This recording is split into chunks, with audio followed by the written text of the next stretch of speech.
Hi, my name is Anna Burton, and this is my ARI grant, Tomcat Theater, 2020-2021. We're going to go ahead and get started, and we're going to talk about my problem of practice. And students struggle to understand Appalachian culture and investigate the aspects of drama in the learning and teaching of Appalachian culture in the media. So what this means is that I teach STEAM. So science, technology, engineering, art, and math, okay? And part of the Kentucky Common Core of Standards is theater. Well, students don't really understand a lot about theater. They also don't understand a lot of the science behind theater. And we continuously struggle explaining Appalachian culture to our kids. There's a disconnect.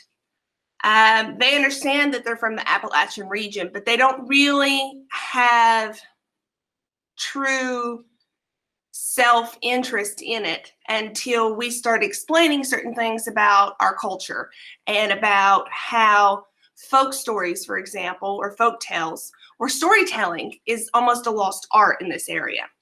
And then all of a sudden kids start to get engaged. But you also have some kids who are more engaged with the science aspect of it.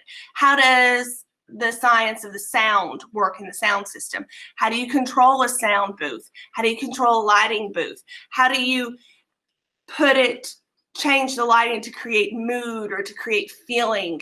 These are all things that kids, they're interested in and they don't quite understand, so there's a disconnect. Because here at WR Castle I do teach STEAM, I can work with K through 6. So that means that I can impact all grades in this building. So how do I want to do that?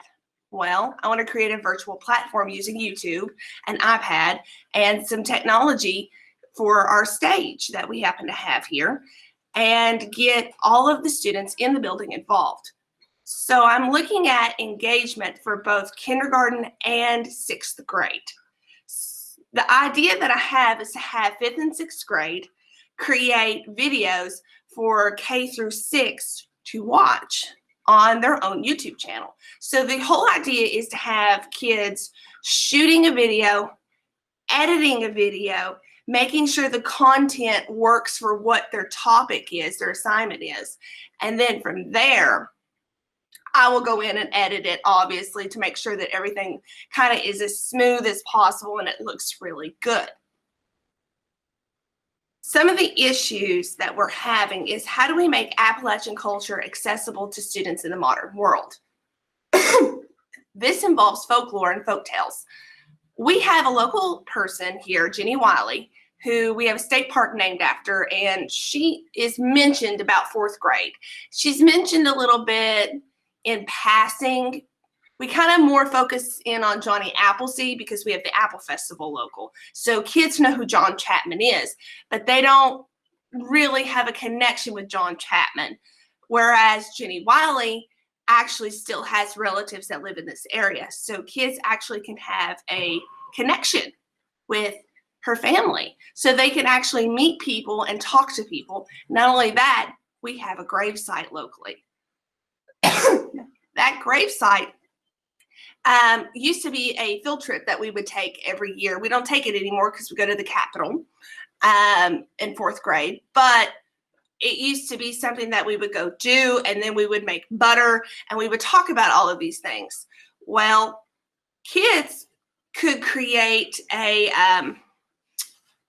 video that talks about Jenny Wiley and explains the Jenny Wiley play, which yes, there is actually a Jenny Wiley play, and they can look at different aspects of it and talk about the culture of it, how you would light it, or all kinds of those sort of programs. The next thing that we're looking at is how can we make theater more accessible to students in Eastern Kentucky?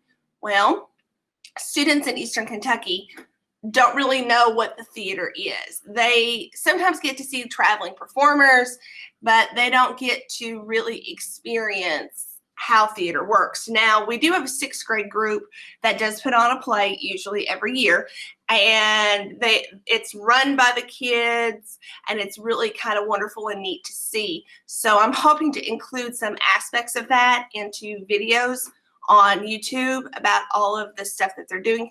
Last year it was a murder mystery. I'm not sure what it's going to be this year, but I'm excited to see.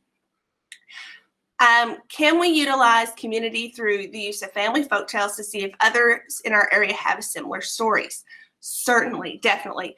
I want the community to be very involved in this, just like what I was talking about earlier with Jenny Wiley, for example. We do actually have some students here who are her great grandchildren. So it's kind of interesting to see how history and family legend will kind of mash up there. And I'm looking forward to getting some of those kids maybe to be interviewed and talk about it on the stage and doing lighting and talk about how maybe family history is important. We also have a lot of local legends here. Some of them, hopefully, we get to record and you get to see videos of. I think that'll be wonderful. Can we increase the use of theater and drama so students can understand the importance of reading and understanding plays in cross-curricular instruction? 100%. That is a wonderful byproduct of this entire kind of movement that I'm trying to create. I'm trying to create a program that is accessible to all WR students, but also accessible to all Johnson County school students.